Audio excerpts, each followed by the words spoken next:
Live, die, repeat, again.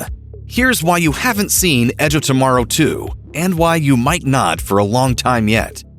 Tom Cruise isn't just one of the reigning kings of the box office. In recent years, the actor has also proven himself king of the box office revival, pumping fresh blood into his own decades-old franchises, with sequels that have garnered praise and raked in returns across the globe.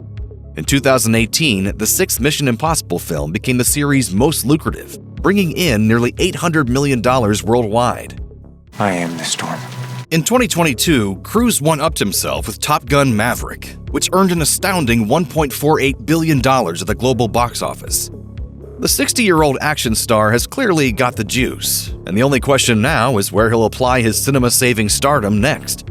He's already set to return to the role of Ethan Hunt again in this year's Mission Impossible: Dead Reckoning Part 1, but what comes after that? When it comes to returning to old stomping grounds, there's one Cruise film that seems like a natural choice for a sequel: Edge of Tomorrow. Sometimes called Live, Die, Repeat, this 2014 film stars Cruise and Emily Blunt as two military leaders tasked with helping to save the world from aliens.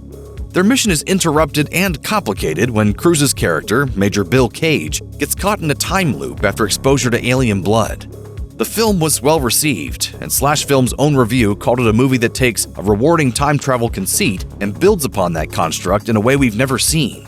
Despite not making as much of a splash as expected in America, Edge of Tomorrow was a moderate financial success upon release, with a global box office gross of $370 million against a budget of $178 million.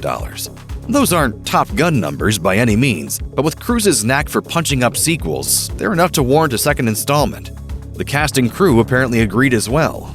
In 2016, a sequel was announced with race screenwriters Joe Shrapnel and Anna Waterhouse reportedly attached to the script, and director Doug Liman returning behind the camera. The project has since seen further script changes, with rewrites from both Jez Butterworth and Matthew Robinson over the years.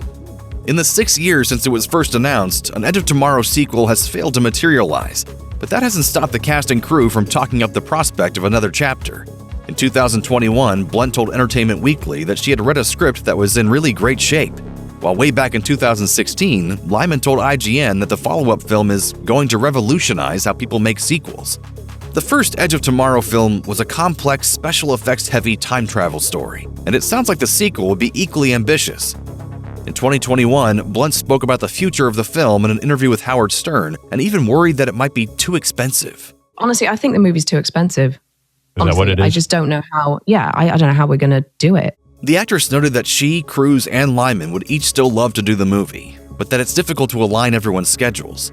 In addition to budgetary and scheduling concerns, Blunt seemed to indicate that the film industry, at the time impacted by COVID-19, is changing, and maybe not in a way that makes the sequel viable. Honestly, I think we need to figure out what is the next roadmap for the kinds of films that people want to make.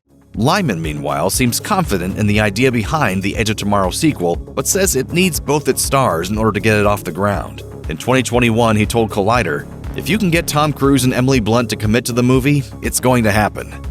If both Blunt and Lyman have expressed interest and cited scheduling problems, it might be up to the third side of the triangle to make a second Edge of Tomorrow happen: Tom Cruise. The actor has had a busy schedule lately. In addition to the upcoming 2-part Mission Impossible sequel, Cruise is reportedly planning to make a movie with Lyman on the International Space Station. If Cruise comes back down to Earth long enough to film a second Edge of Tomorrow, Blunt returns as well, and the project isn't too expensive, it sounds like the film may be a done deal.